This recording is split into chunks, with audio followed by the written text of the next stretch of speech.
নমস্কার বন্ধুরা, আজকে তোমাদের সঙ্গে আলুর খোসার একটা রেসিপি শেয়ার করছি।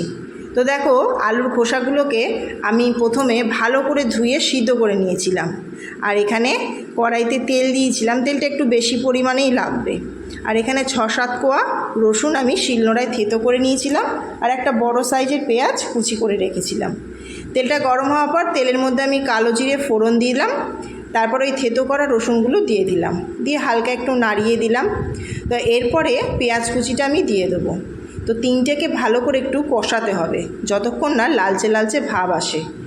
এই রেসিপিটা আমি আমার শাশুড়ি মার থেকে শিখেছিলাম। রেসিপিটা খুবই ভালো, তোমরা গরম ভাতের সঙ্গে খেয়ে দেখতে পারো। তোমরা এখানে চাইলে কাঁচা লঙ্কা ফেলে দিতে পারো, যেহেতু আমাদের বাড়িতে বাচ্চারা খায় তাই আমি কাঁচা লঙ্কাটা দিইনি। তো এখানে দেখো পেঁয়াজটা লালচে লালচে হয়ে গেছে।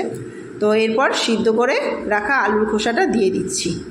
তোমরা এখানে আলুর খোসাগুলোকে আলু ভাজার মতন ঝিরিঝিরি করে কেটে নিতে পারো, তাতে আরও ভালো হবে। আমার সময় কম ছিল বলে আমি করতে পারিনি।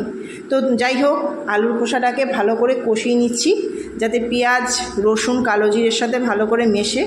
আর পরিমাণ মতো নুন আর হলুদ দিয়ে দিলাম। তো ভালো করে নুন হলুদ দিয়ে আলুর খোসাটাকে ভালো করে কষাতে হবে। আর 2-4 মিনিটের মধ্যে একটু ঢাকা দিয়ে রাখতে হবে। ঢাকাটা খোলার পরে আরও একটু ভালো করে নাড়িয়ে নেবে যাতে আলুর খোসাটা নিচ থেকে লেগে না যায় আর সুন্দর ভাজা ভাজা হবে। তো দেখো, আমি একটু নাড়িয়ে আবারও ঢাকা দিলাম।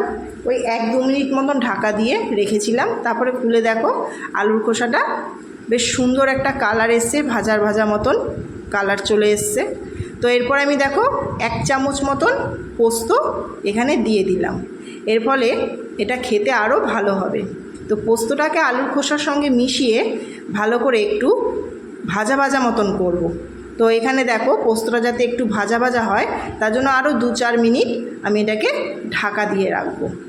হ্যাঁ, ঢাকা দিয়ে রাখার পরে যাতে এটা একটুখানি ভালো করে নাড়াবে তোমরা, কারণ যাতে খেয়াল রাখতে হবে নিচটা যাতে ধরে না যায়। দেখো, এটা সুন্দর ভাজা ভাজা কালার হয়ে এসছে আর বেশ একটা লালচে লালচে কালার এসছে। তো এরপরে আমি বাটিতে ঢেলে নিচ্ছি, ঢেলে এটাকে সার্ভ করে দেবো। তো এটা তোমরা বাড়িতে করে দেখো, করে খেয়েও খুব ভালো লাগবে। আমি আশা করি তোমাদের খুব ভালোই লাগবে। তো কমেন্ট করে জানিও কেমন লাগলো। তো আজকে এই পর্যন্তই।